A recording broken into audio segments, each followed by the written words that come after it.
Diving into your next act or wondering what's ahead? Enjoy life as you change your path and embrace your authentic self. Join me as we discuss the good, the bad, and the ugly of making big changes in your life. New directions both personally and professionally. Shake things up. But don't worry, you are not alone. On each episode, we'll be sharing stories, providing valuable information, and introducing you to others navigating their next act. So let's get inspired. This is a Candy Factory Convo, Life in the Next Act with Gail Shane. Hello, everyone, and welcome to Life in the Next Act. Today, we are going to talk with Candice Brown-McElyea, founder and president of 180 PR, assisting diverse companies with press coverage around the world. Candice will be discussing how to successfully get your message out, social media do's and don'ts, and working with challenging clients. Candice will give tips on effectively working from home, and she'll tell us about her new book. All the way from Denver, Colorado. Hello and welcome, Candice. Hi, Gail. It's so good to see you, and thank you so much for having me. You are welcome. So, Candice, tell us how you started 180 PR. Absolutely. Well, it's really exciting because in about 2 weeks, we're about to celebrate our 9-year anniversary of being in business. Thank you. And actually, the company got started because I left another position. It was sort of a mutual parting, let's just say that. And it's funny because I say, besides having my kids and getting married, leaving that company was the best thing that ever happened to me. At the time, I didn't realize it, but starting my own company has been so fantastic and has just been a blessing. And it all started from something that was initially seen as being a setback. So we started 9 years ago, and I started from my house, working out of my home office, just me. And then really just by word of mouth, we grew the firm, and now I've got 5 employees working for me. We have 2 offices, one in Florida, one in Denver, and we are traveling all the time, and we're able to really transition to working from home. And we really have the best clients ever, and we work to get them earned media coverage, really uncovering the compelling, newsworthy stories about our clients and sharing them across multiple digital platforms and with the media. And you just figured out, you reacted and you owned it and you figured it out. Yeah, I mean, it's easy to say that now. In the moment, it was definitely, felt and seen as a setback, having been let go from a job that I really loved. I hated the people. It was a toxic work environment.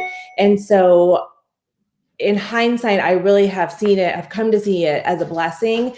And really that day I went home, and I'd already had the company set up as far as legally, and I had the corporation set up, and I was already doing a few things on the side for the company as far as like sales training and customer service coaching and things like that. So I was able to immediately shift, and really just my mind was kind of like, what am I going to do? How am I going to do this now? How am I going to stay paid? How am I going to make a living and do what I love? And so I just shifted honestly immediately that day and launched on social media saying that, this has happened and I've opened a new company and I hope you'll support me. And honestly, on that very first day, I got my first client. I had someone call me immediately and wanted to hire me for public relations services, someone who I had worked with at the prior company.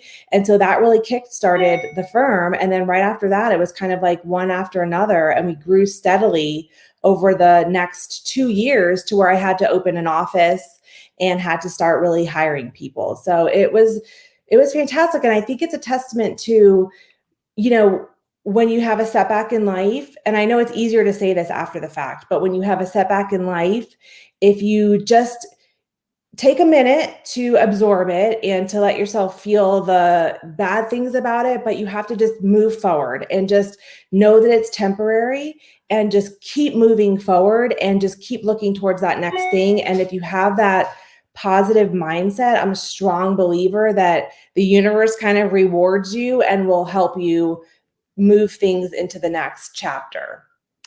Well, congratulations on 9 years, Candice. Your goal at 180PR is to create messaging statements that tell a story through press releases, social media, and video. You use traditional media in addition to blogging, email messaging, and coaching. How do you know who needs what, or do we need it all? Good question. Good question.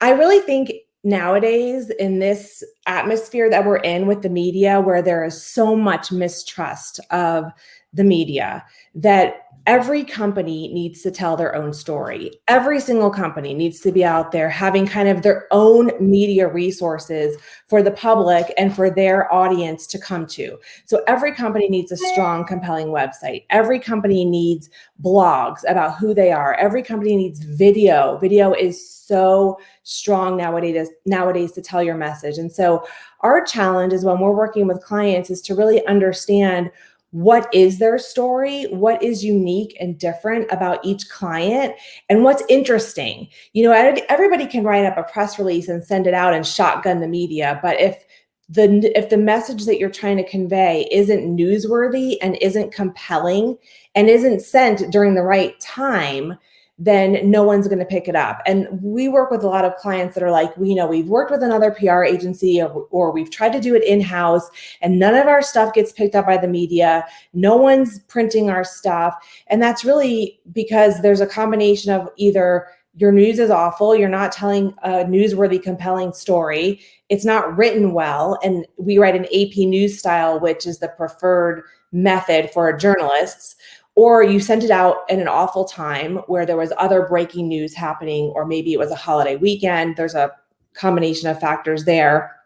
Or you send it to the wrong reporter. You can't send a feature story to a crime reporter. You can't send a business story to a feature reporter. So there's kind of definitely a secret sauce in how to send that message out. But I would say 100% every client, every business owner out there needs to be telling their own story with a combination of press releases, blogs, social media content, and it all should be consistent, really based on your unique culture and your unique value proposition.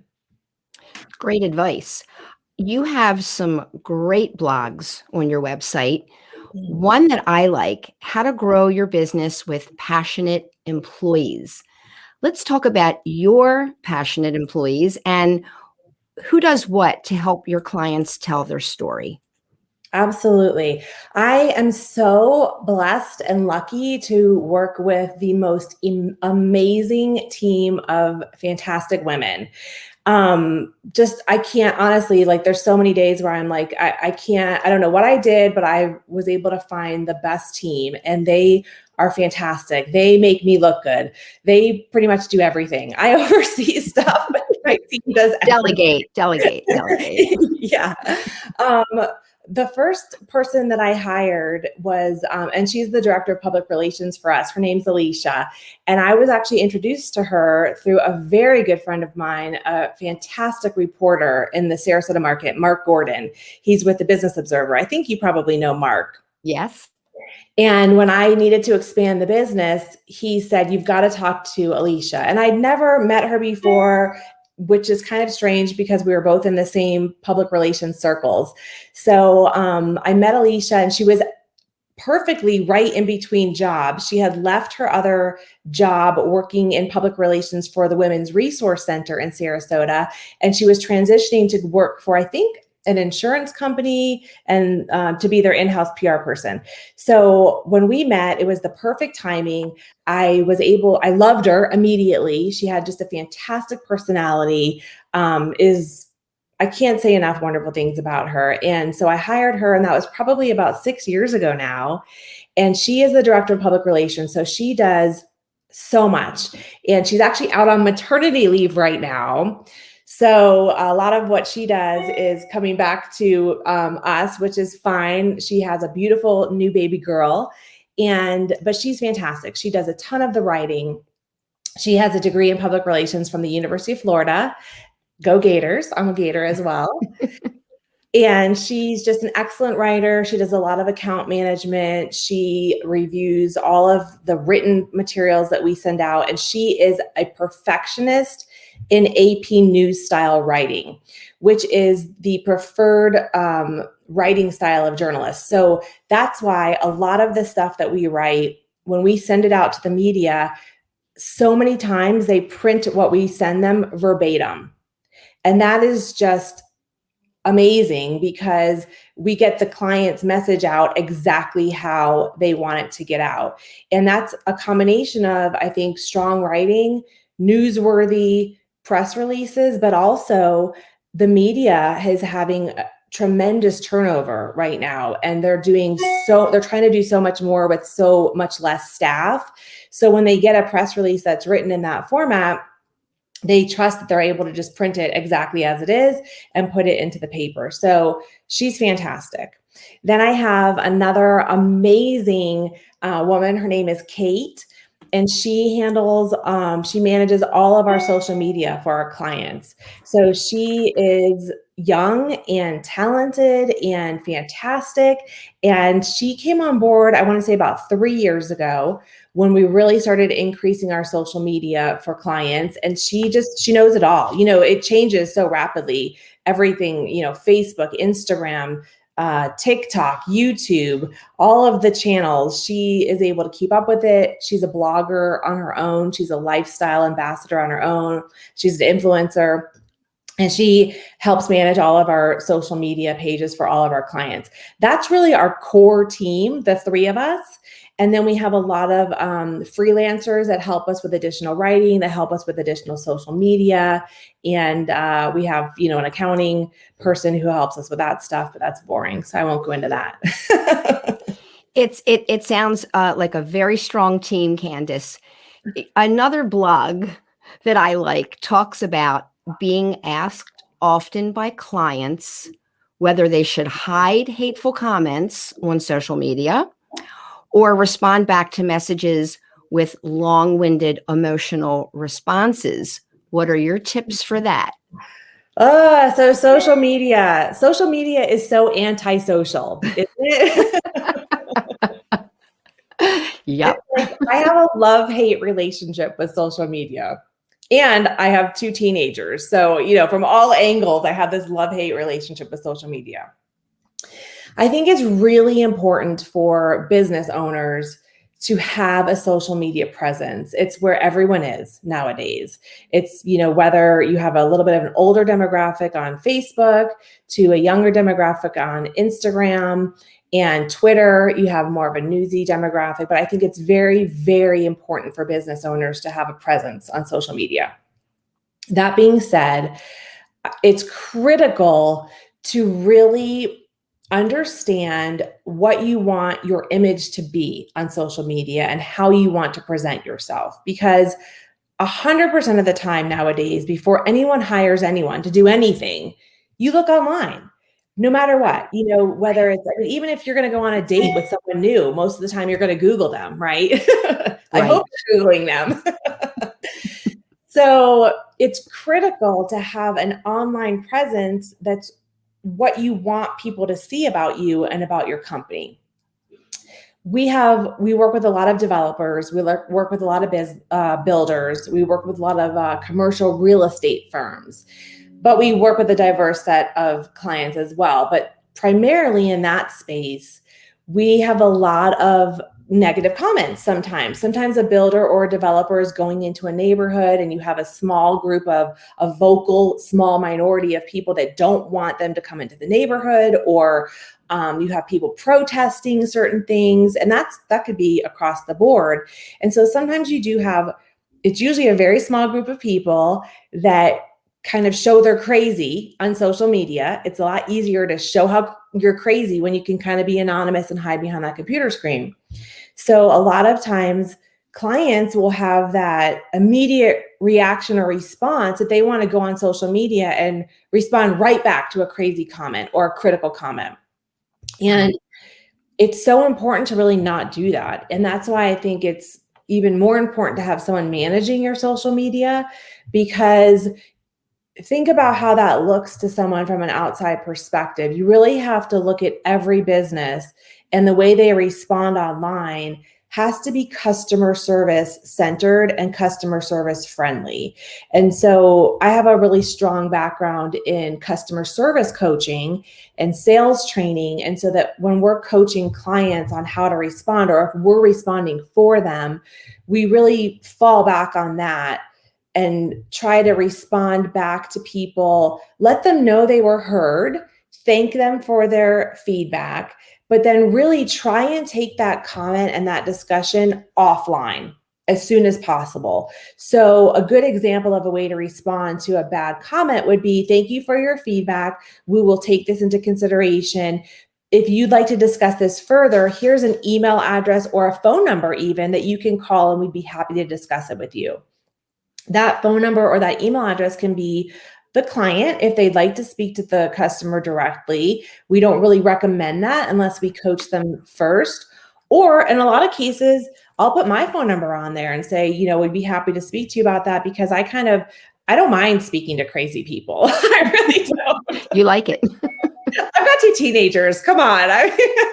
How hard can it be, right? Right.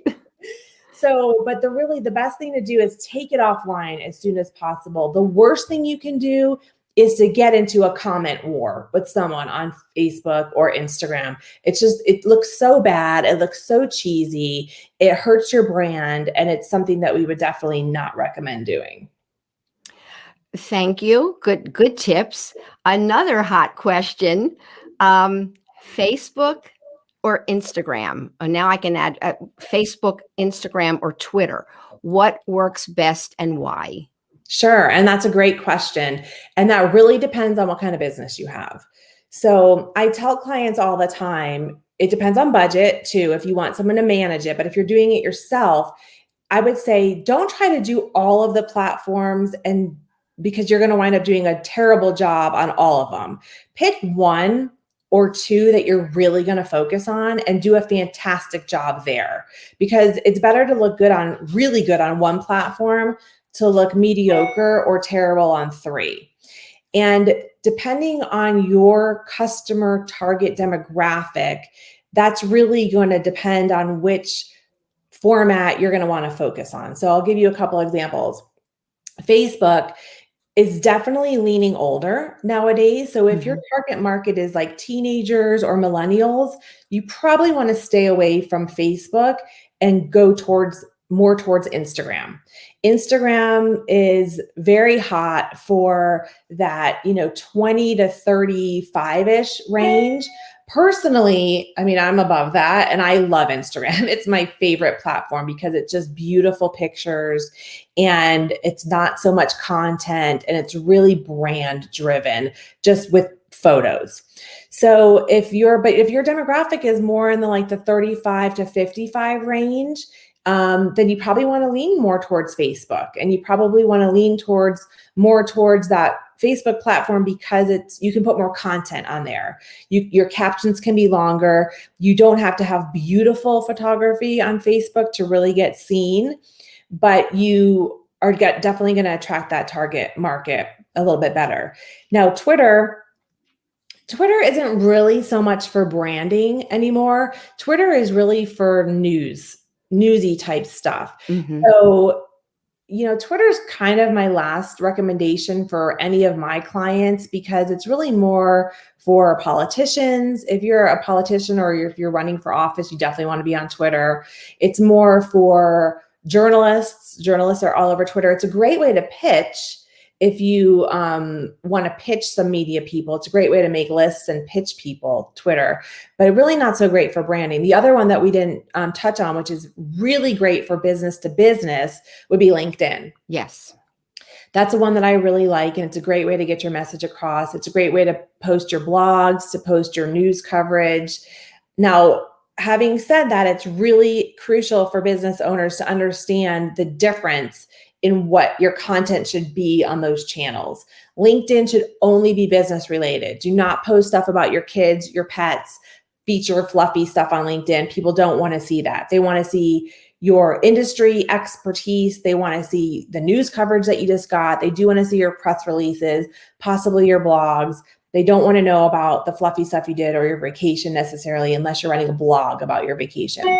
Instagram, you've got to have good photos. I can't tell you how many times I see businesses post really awful photos on Instagram, and that's going to make you lose followers. So Instagram, you've got to have a content strategy plan to where, how are you going to gather these photos? Are they beautiful? Are they compelling? And then video is good everywhere. And that can be as simple as a quick iPhone video, or it can be professional video, depending on the type of brand message that you want to get across. Let me switch gears and ask you this. What are the tough questions when it comes to the challenging clients that you work with?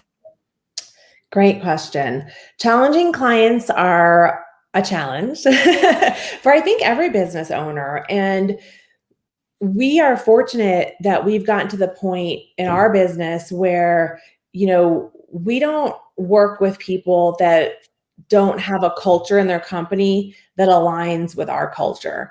And it's really important, I think, for peace of mind for business owners to get to that point sooner than later. I know in the beginning, when you're first starting off your business, obviously the bottom line is really important, and you're going to take on clients that are going to pay the bills. Sure. And you're going to do a good job for them.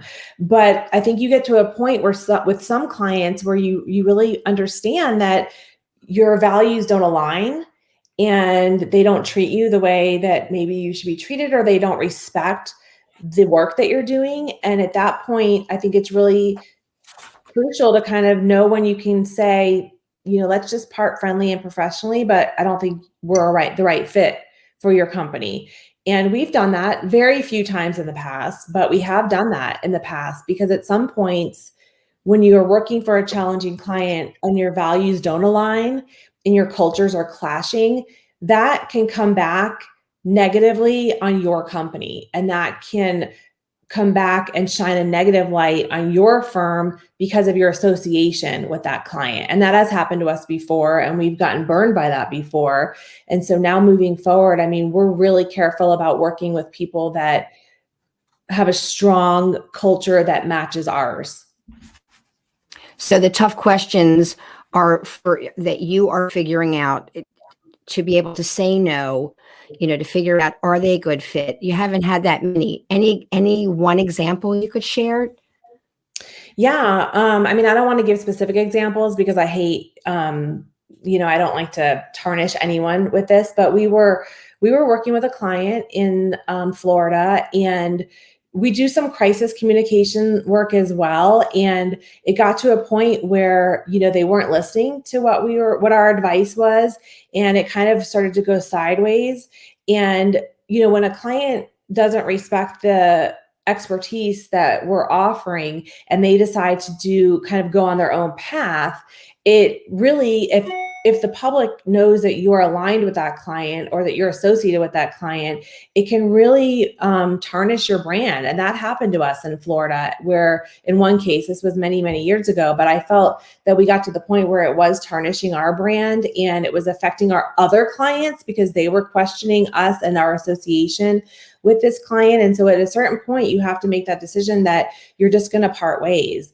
And in that case, in my opinion, I feel like we waited too long, and I actually had tried to leave multiple times, and the client begged me to stay. Please, we need you. We need your help. And so I, out of a sense of loyalty, stayed. But it was, in hindsight, it was way too long, and I shouldn't have stayed that long, because in the end, it did kind of backfire on us. We were able to regroup and rebound, and in the end, it didn't, really harm our brand moving forward. But for a little while there, it was very dicey and very stressful. And I think sometimes, you asked, what are the right questions to ask?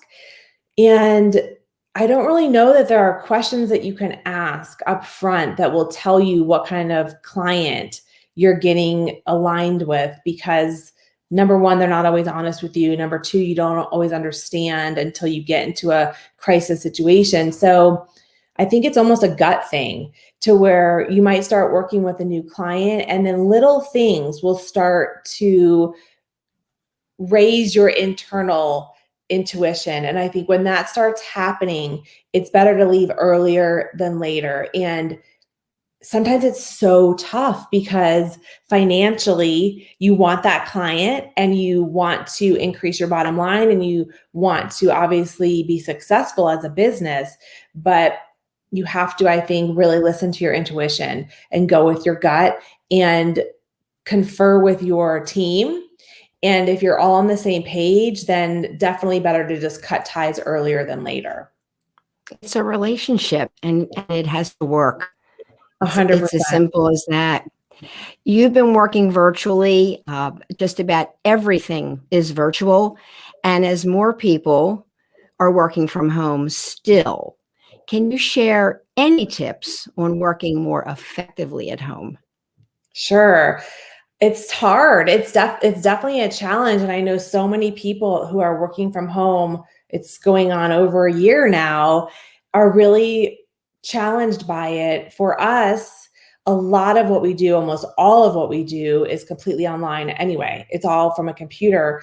So, and actually it was funny because we had an office in downtown Sarasota and our lease just ended in March of last year. So as our lease was ending, this whole COVID thing was picking up and taking off.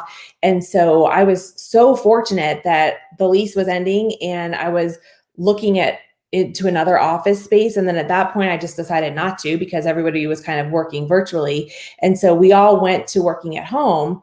And then my team actually said over the next few months, we love working at home. We don't want to go back to working in the office. And they were just as productive at home. So it was completely fine with me. I don't care if you're working from the beach, if you're working from your pool, if you're working from your home office, as long as you're getting your stuff done, I don't care.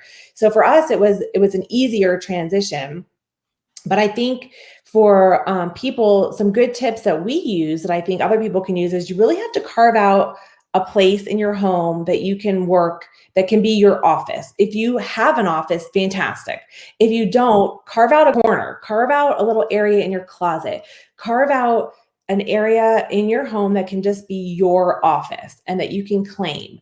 And then because everybody's doing Zoom, everybody's on the computer, you need a quiet place. I mean, there's been times where, back when my kids were doing school from home, my husband was working from home, I was working from home, I had to do Zoom calls in my closet. So you have to find a place where you can escape and get some work done. Right.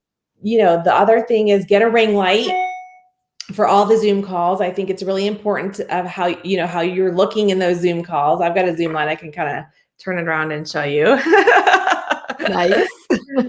Get a Zoom light. You want to be definitely presented in the best way possible, and make sure that you have hours carved out, because if you're not careful, you could be working from like 5 a.m. until 10 o'clock at night. And you have to really make sure that you give yourself breaks, walk around, get the blood flowing in your body. I mean, I've had points where my legs are falling asleep because I've been sitting in the office chair so much. And so you really have to make sure that you give yourself a schedule and try and stick to that schedule. Give yourself time for breaks, walk around, maybe get a workout in, and make sure that you have carved out that time for work and home, and try to delineate that as best as possible. And in addition to your business, your family, and life in general, Candice, you have found time to start writing a book. Tell us about it. I know, it's crazy. I don't know what I'm thinking. So the book has nothing to do with public relations at all. Okay. It's sort of a guilty pleasure that I've wanted to do for a long time. I've always been interested in religion, world religion, and the different religions. And two religions that have always fascinated me are Buddhism and Kabbalah, which Kabbalah isn't really a religion. It's sort of like a spiritual way of thinking, but they're very similar. And so, I was raised Jewish. My husband's Irish Catholic. We're a blended family. We raise our children with both religions. And there's so many similarities between the two. And then when you take in Buddhism and Kabbalah, they're really about giving back, and what you put out into the universe, you get back. And so that concept is so interesting to me. And raising two teenagers, it's, I think, so challenging to help them navigate through. I've got one in middle school, one in high school, and I wanted to do something that was kind of a fun science fiction type book that also appealed to teenagers and helped them navigate life's big ethical challenges. And so that cultivated into this supernatural fiction book. It's about vampires and werewolves and witches and other supernatural creatures. Wow. That really are dictated all about balance and what they, and humans. There are humans in the book, but it's telling the supernatural story with a message of universal ethics and universal values, and what you put out, you get back. And, the more good that you put out into the universe, the more good is going to come back to you. And really trying to, the basis of the book is the importance of giving back and the importance of the fact that we're all here together and we're all so different, but celebrating those differences and helping each other and the connection that we all share. And that if we can connect with one another on that, that creature, we're all creatures of this planet. If we can connect on that level, that we can really do anything together. Sounds beautiful and very unique. How far along are you in writing? So I am almost done. I am at the point where I have, so they say that a novel should be about 100,000 words, and I'm about 80,000, and I've got it, which I know sounds like a lot, but actually, if for those writers out there, sometimes you kind of get in a zone and you can write like 5,000 words in one sitting. So almost there, really just tweaking it. It's set here in Colorado. There's so many amazing places here in Colorado and kind of a spiritual vibe here. There's a really cool town here called Manitou Springs that is known for being very witchy and having real life witches here. So it kind of takes that into account, and it's set in all of some of the amazing places here, like the National Great Sand Dunes National Park and Pikes Peak, and really some of the beautiful places here. So my goal is to have it completely done by my birthday, which is in July, and then start pitching it to publishers. And hopefully I would love to get it published sometime in 2022. So fingers crossed. Well, we'll let everybody know when that happens. That's fantastic. Congratulations. Thank you. You're welcome. I love to ask my guest about their favorite nonprofits or nonprofits that are important to you and why. So what is yours? Oh, absolutely. I'm a huge proponent for anything that supports children. I feel really blessed to have two amazing, healthy, vibrant, athletic, beautiful children. And I am just always touched by children who have challenging circumstances. So one of my favorite nonprofits is Girls Inc. And that's an organization that I started getting involved in Florida. They also have a chapter here in Denver, but it encourages girls, young girls, to be strong, smart, and bold. And it really helps them with all areas of life. It's so challenging nowadays, especially with social media, for young girls to navigate all of those crazy things that are out there in the world for them. And it's just an amazing nonprofit that's doing incredible things and supporting young women all across the country. I love Girls Inc. Another one that I am very involved with here in Denver is the Junior League of Denver. And the Junior League supports, as I'm sure you're aware, but they support a ton of different nonprofits. And so they have their own committee that really looks at what are the nonprofits that we want to support and what are the legislative issues that we want to support and advocate for. And that's very important to me. I think it's important when you're supporting a nonprofit to support one that also aligns with your values from a legislative perspective and what things can you advocate for and push for at the state level. And so that's why I'm really a huge supporter of Junior League, and they support wonderful nonprofits here in the Colorado area. Thank you for sharing that. And Candice, thank you so much for being with us today. You can reach Candice at wedogreatpr.com. I'd like to leave you all with this. Never regret a day in your life. Good days give happiness. Bad days give experience. Worst days give lessons. And best days give memories. Join us next time as we aim to inspire, empower, and inform. Life in the Next Act is a proud member of the Candy Factory Collective. You can find the show streaming on YouTube, Facebook, Twitch, and LinkedIn. And you could subscribe to the audio version anywhere you get your podcasts. Gail has experienced many acts over the years. Living a full life, she is a mother of 2 and grandmother of 3, and currently calls Lancaster, PA home. An entrepreneur at heart, she's owned several businesses, hosted a popular radio show, and has written for prominent publications highlighting nonprofits. While she holds her real estate license in Florida and PA, she believes her true calling is giving others a voice. Learn more about Gail at gailshane.com. Life in the Next Act is produced by the Candy Factory Collective at the Candy Factory Coworking Campus in Lancaster, PA. Production support by Jason Mundok and Anna Tran. Administrative support by Ann Kirby, Arianna Henderson, and Krisha Martzell. Notes and links can be found on the show post at our website, candyfactorycollective.com. Candy Factory. Collective.